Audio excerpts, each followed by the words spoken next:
మీ fashion అవసరాలను నెరవేర్చే తెలివైన ఎంపికల గురించి తెలుసుకోండి. పూర్తి వివరాలకు చదవండి రేపటి సాక్షి దినపత్రిక. ఏ స్టార్ హీరోకైనా 25వ చిత్రం చాలా ప్రత్యేకం, లేదా 50వ సినిమా ప్రతిష్టాత్మకం. ఇక 100వ సినిమా అంటే అది నెక్స్ట్ లెవెల్. కానీ కోలీవుడ్లో ఒక హీరో 69వ చిత్రంలో నటిస్తే అది సెన్సేషన్గా మారింది. సినిమా ప్రపంచం మొత్తం ఆ సినిమా కోసమే ఎదురు చూస్తోంది. ఇంతకీ 69వ సినిమా కథ ఏంటి? పూర్తి స్థాయిలో పాలిటిక్స్ లో బిజీ అయ్యేందుకు విజయ్ సిద్ధమవుతున్నాడు. ఈ దశలో సినీ పరిశ్రమకు గుడ్ బై చెప్పబోతున్నాడు.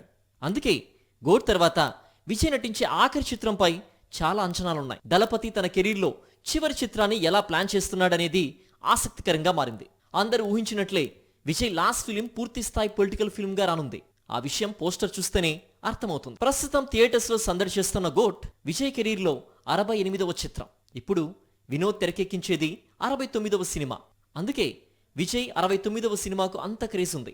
పైగా దళపతి నటించే చివరి చిత్రం కావడంతో ఆకాశమే హద్దుగా ఈ చిత్రంపై అంచనాలు నెలకొన్నాయి. వచ్చే ఏడాది దీపావళి కానుకగా ఈ చిత్రం ప్రేక్షకుల ముందుకు రానుంది. విజయ్ కు ఎన్నో మ్యూజికల్ బ్లాక్ బస్టర్స్ అందించిన అనిరుద్ధ్ మరోసారి విజయ్ మూవీకి మ్యూజిక్ అందించబోతున్నాడు. ఇంతకీ విజయ్ లాస్ట్ ఫిల్మ్ ను డైరెక్ట్ చేసే అవకాశాన్ని వినోద్ అనే దర్శకుడు ఎలా అందుకున్నాడంటే అదో పెద్ద స్టోరీ. నిజానికి చివరి చిత్రాన్ని తెరకెక్కించడానికి చాలా మంది దర్శకులు పోటీ పడ్డారు. కానీ కోలీవుడ్ కు ఖాకీ, వాలిమై, తునీవు లాంటి చిత్రాలు అందించిన దర్శకుడికి తన కెరీర్ లో చివరి చిత్రం తెరకెక్కించే అవకాశం అందించాడు విజయ్. నిజానికి కమల్ హాసన్ తో మూవీ చేయాల్సింది వినోద్. మరి ఏం జరిగిందో? కమల్ సినిమాను పక్కన పెట్టి విజయ్ కు దర్శకుడిగా మారాడు.